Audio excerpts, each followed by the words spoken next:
Նախ ասեմ, որ կատնաշոռը լավագույն սպիտակուցի աղբյուր է հանդիսանում, կազեին է պարունակում, որը որ դանդաղ ներծրծվող սպիտակուց է։ Այդ է պատճառը, որ մենք խորհուրդ ենք տալիս կատնաշոռը ոչ միայն առավոտյան նախաճաշին, նաև երեկոյան։ Մեր քաշ նվազեցնող պացիենտները շատ հաճախ երեկոյան ժամերին քաղցած են լինում եւ քաղցած քնելը չենք թույլ տալիս ամեն դեպքում։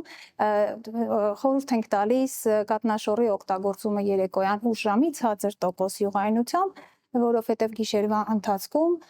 ձևավորվում են եւ մկանային մասսան եւ սինթեզվում են մեր սպիտակուցները։ Ինչպես ասում էին մեր տատիկները, քնի որ մեծանաց, դա հենց այնպես չի ասված, որովհետև սոմատոտրոպ հորմոնը, որը որ աճի հորմոն է համարվում, աշխատում է, սկսում է սինթեզվել գիշերային ժամերին։ Բացի դրանից կատնաշոռը պարունակում է մեթիոնին ամինոթթու, որը շատ կարևորագույն նշանակություն ունի, պաշտպանում է մեր անոթները, մեր սիրտը, շատ պաշտպանիչ